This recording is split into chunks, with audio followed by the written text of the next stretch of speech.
एक ऐसी दुनिया जो हमारी नहीं है बल्कि उनकी है जो इस दुनिया में मर चुके हैं। क्या आप जुड़ना चाहेंगे ऐसी दुनिया से? एक शैतानी हाथ जिसे पकड़ने पर आप मरे हुए लोगों की भटकती हुई आत्माओं से जुड़ सकते हैं। आज मैं एक्सप्लेन करूंगी मूवी टॉक टू मी। अगर आप मेरे चैनल पर नए हैं तो मेरे चैनल को सब्सक्राइब कर दीजिए। मूवी स्टार्ट होती है और हम देखते हैं एक पार्टी चल रही होती है जहां कॉल अपने भाई डकेट को खोज रहा होता है। वहां उसे किसी ने बताया कि डकैत ऊपर के कमरे में है। जब कॉल उस कमरे में जाता है तो वो देखता है वो कमरा अंदर से ही बंद है, इसलिए कॉल उसका दरवाजा तोड़कर अंदर जाता है, जहां हम देखते हैं कि डकैत की हालत खराब है, उसका बिहेवियर बदल चुका है। डकैत अपने मरे हुए डैड के बारे में कुछ बोल रहा होता है। यह सब देखकर कॉल शॉक्ड हो जाता है क्योंकि उसके डैड को मरे हुए काफी समय बीत चुके थे। कॉल डकैत को अपने साथ लेकर पार्टी के बाहर जाने लगता है, पर डकैत उसे चाकू से घायल करता है और फिर खुद को मार डालता है। घटना के पीछे का कारण आपको बाद में पता चलेगा। अब मूवी के नेक्स्ट सीन में हम मिया को देखते हैं जो कि 17 इयर्स की टीनेज गर्ल है। आज उसके मॉम की 2nd डेथ एनिवर्सरी है। मिया और उसके डैड की कुछ खास नहीं बनती। मिया को उसके बेस्ट फ्रेंड जेट के भाई रेली का कॉल आता है। रेली मिया को बताता है कि वो अपने फ्रेंड के साथ और जेट का वेट कर रहा है क्योंकि जेट रेली को रिसीव करने आने वाली थी, पर वो अब तक नहीं आई। मिया रेली को लेने के लिए चली जाती है। रास्ते में उन्हें एक घायल कैंगरू रोड पर पड़ा दिखता है। वह दर्द में तड़प रहा था। मिया कई बार सोचती है उस कैंगरू को मार डाले, उसके दर्द को खत्म कर दे, पर वो चाहकर भी ऐसा नहीं कर पा रही थी। फिर वह उसे उसी हालत में छोड़कर आगे बढ़ जाती है और वे लोग जेट के घर पहुंच जाते हैं, जहां हमें पता चलता है कि मिया का बॉयफ्रेंड डैनियल अब जेट का बॉयफ्रेंड है। लेकिन जेट और मिया के फ्रेंडशिप पर इसका कोई असर नहीं पड़ता क्योंकि मिया जेट को बहुत प्यार करती है।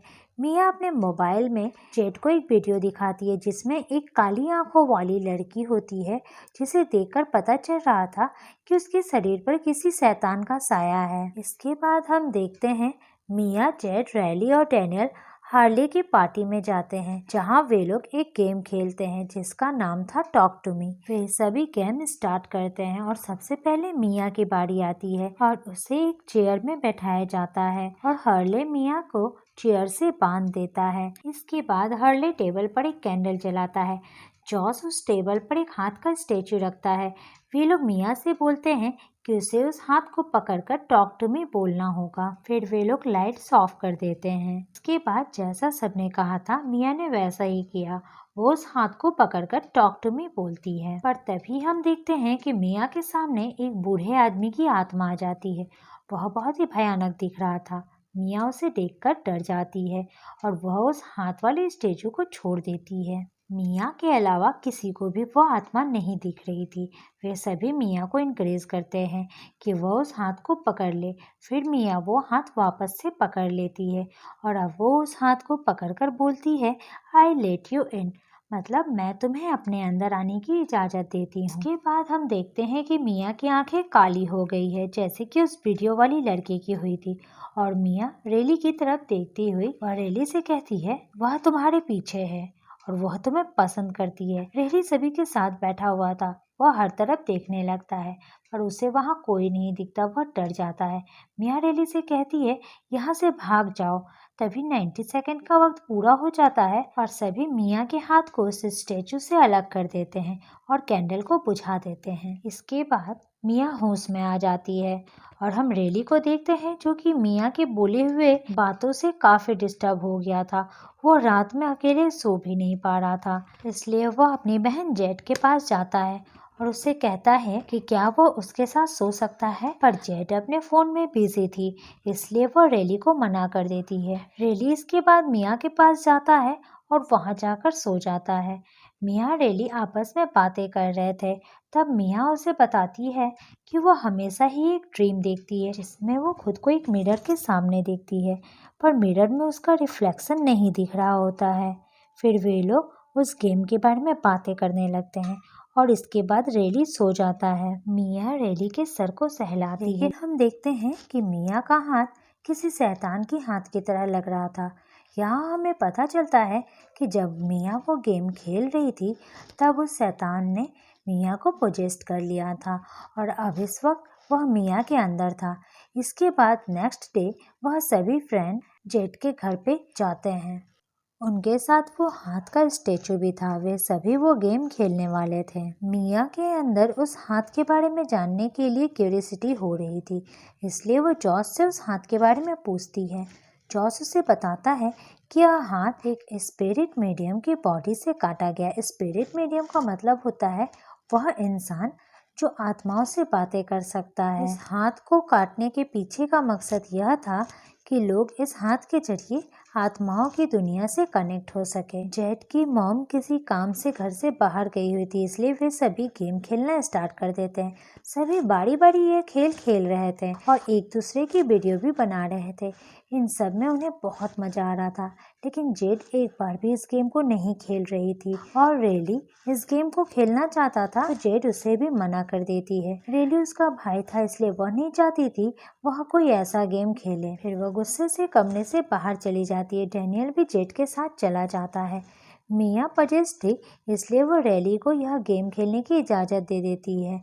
फिर रेली गेम स्टार्ट करता है और उस हाथ को पकड़ लेता है। जब वो बोलता है आई लेट यू इन, तब उसके अंदर जो आत्मा आती है वो मिया के मरे हुए मॉम की आत्मा थी और वह मिया से बातें करने लगता है। इन सब के बीच वहाँ वह आत्मा भी आ जाती है जिसे मिया ने देखा था, जो रेली को पसंद करती थी। वह रेली के अंदर आ जाती है और उसे पोजेस्ट कर लेती। इसके बाद हम देखते हैं रेली टेबल पर अपना सर पटकने लगता है, जिससे उसका फेस खून खून हो जाता है। फिर वहाँ पुलिस भी आ जाती है और रेली के ऐसे हालत की वजह से वह उन सब से पूछताछ करती है। इसके बाद हम देखते हैं कि मिया रात में अपने घर आती है, जहाँ उसके डैड मैक्स उससे बात करने की कोशिश करते हैं। मिया उन्हें कोई जवाब नहीं देती और अपने रूम में चली जाती है और हम देखते हैं वो हाथ का स्टैचू मिया के पास है। इसके बाद वह हॉस्पिटल जाती है। उसे रेली की फिक्र हो रही थी। उसे यह भी पता था कि रेली के घर वाले उस पर बहुत नाराज है, क्योंकि उसने ही रेली को यह गेम खेलने की इजाज़त दी थी। हॉस्पिटल में जेड मिया पर बहुत गुस्सा करती है और उसे कहती है कि उसके भाई रेली के हालत के जिम्मेदार मिया है। जेड के मना करने के बाद भी मिया ने उसे इस गेम को खेलने की इजाज़त दे दी। जब मिया रेली को देखती है तो उसकी कंडीशन को देखकर उसे बहुत बुरा लगता है और वह वहाँ अपने माँ की आत्मा को भी देखती है। इसलिए वो डैनियल के साथ अपने घर जाती है और वह उसे आज रात अपने साथ रुकने को कहती है। जेड और उसकी मॉम रेली को लेकर बहुत परेशान थे। यहाँ दूसरी तरफ हम देखते हैं मिया को, जो कि अपने फोन में अपनी और अपनी मॉम की वीडियो देख रही थी और उसकी आंख लग जाती है। सपने में मिया अपने मॉम और अपने डैड को देखती है। फिर वो देखती है उसके नाखून टूटे हुए हैं और उससे खून बह रहा है। उसकी नींद टूट जाती है। मिया को फील होता है कि उसके अलावा भी कमरे में कोई है। फिर वो डैनियल को देखती है कि उसके पैर के पास कोई शैतान बैठा हुआ है और वो डैनियल के पैर को चूस रहा है। यह देखकर मिया डर जाती है और डैनियल को जगाने के लिए उसे आवाज देती है, पर जब डैनियल की नींद खुलती है तब वो देखता है कि मिया ही उसके पैर के पास बैठी है और वह उसके पैर को चूस रही है। दूसरी तरफ हम देखते हैं जेड और उसकी मॉम रेली को नहला रहे थे, लेकिन तभी रेली जेड के हाथ पर दांतों से काट लेता है और फिर जमीन पर गिर जाता है। इसके बाद वो अपना सर जोर जोर से दीवार पर पटकने लगता है। रेली के अंदर का शैतान चाहता था कि रेली मर जाए और वह उसे अपनी दुनिया में ले जाए। यहाँ मिया के अंदर का शैतान भी रेली को मार डालना चाहता था। मिया को लगता था रेली बहुत ही तकलीफ में है, इसलिए उसे रेली को मार डालना चाहिए ताकि उसे दर्द से आज़ादी मिल जाए। जैसा हमने मूवी के शुरुआत में उस घायल तड़पते कैंगरू को देखा था, रेली भी इस वक्त उसी तरह तकलीफ में है।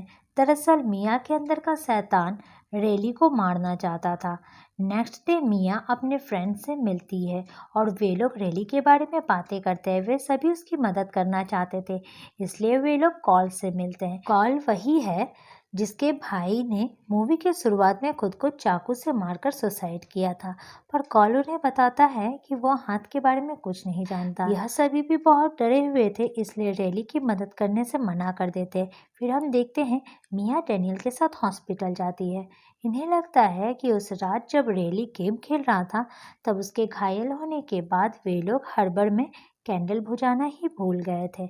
मिया किसी भी तरह रेली की मदद करना चाहती थी। यहाँ यह दोनों सोचते हैं कि अगर वे दोनों रेली के साथ मिलकर उस गेम को खेले और उस गेम को एंड करने के रिचुअल को प्रॉपरली तरीके से करे, तो हो सकता है रेली ठीक हो जाए। इसलिए मिया डैनियल रेली के हाथ को उस हाथ वाले स्टेचू से पकड़ाते हैं, पर ऐसा नहीं हो पाता। इसलिए मिया को लगता है शायद रेली मर चुका है और उसके बॉडी में उस शैतान की आत्मा है। तब वो डिसाइड करती है कि वह इस हाथ के जरिए रेली की आत्मा से बात करेगी। वह उस हाथ को पकड़कर टॉक टू मी रेली कहती है, लेकिन वह रेली की आत्मा नहीं आती, बल्कि एक छोटे से बच्ची की आत्मा आ जाती है। मिया उससे रेली के बारे में पूछती है। इस पर वो बच्ची मिया से कहती है, आई लेट यू इन।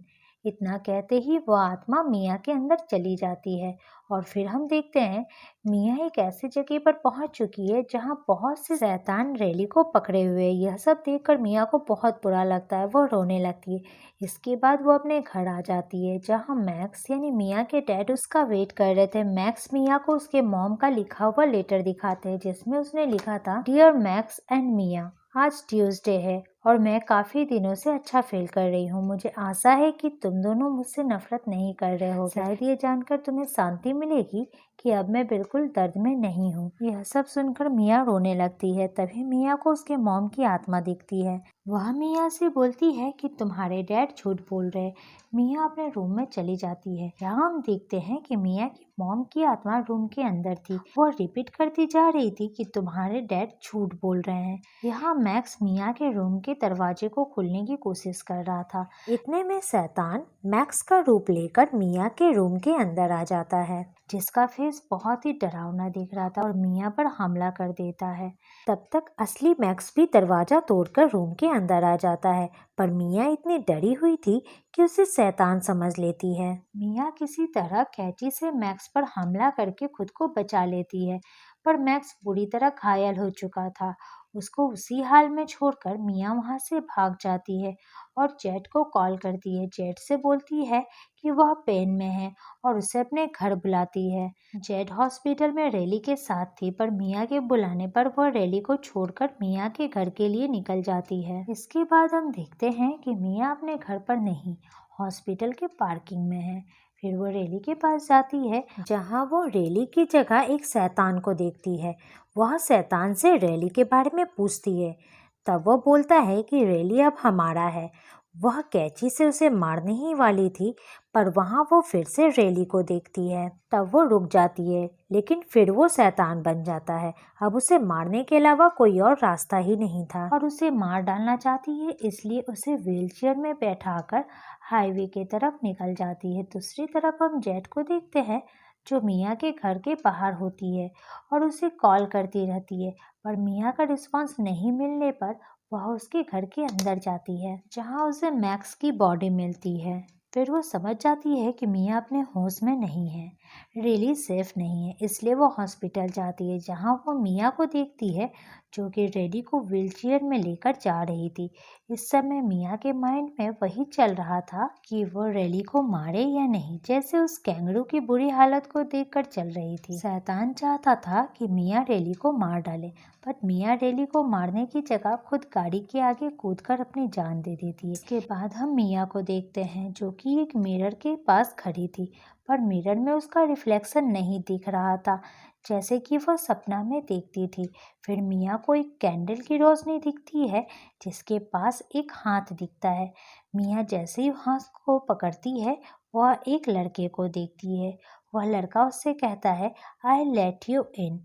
यहीं यह मूवी खत्म हो जाती है। अब मैं आपको डिटेल में बताती हूँ कि मूवी के लास्ट सीन में हमें यह पता चलता है कि मिया भी मर चुकी है। अब वह भी आत्मा बन चुकी है और आत्माओं की दुनिया में भटक रही है। वह हाथ का स्टैचू जो कि जिंदा इंसान को आत्माओं से जोड़ता है, वह अब इस लड़के को मिया की आत्मा से मिलवाता है। मतलब यह अब इसी तरह से चलता जाएगा। बात करती हूँ मेरे पर्सनल ओपिनियन की, तो यह मूवी देखने के पहले मुझे लगा मैं भी यह एवरेज मूवी होगी, जो कि जब तक देखो इंटरटेनिंग है, फिर दिमाग से उतर जाएगी। बट ये सच में बहुत ही मज़ेदार मूवी है। मूवी में काफ़ी जंप स्केयर है। पूरी मूवी आपको एंड तक देखने पर मजबूर कर देती है। आप इसे आधे पर नहीं छोड़ सकते। एंड मूवी का एंड काफ़ी सरप्राइजिंग है, तो मूवी को पूरी देखकर एंजॉय करें, क्योंकि इस मूवी की कहानी बहुत हटकर है। अब आपको अगर मेरी एक्सप्लेनेशन पसंद आई है तो वीडियो को लाइक करें एंड मेरे चैनल को सब्सक्राइब करें। बेल आइकन भी प्रेस कर दीजिएगा ताकि मेरे न्यू वीडियोस की नोटिफिकेशन आपको मिल सके।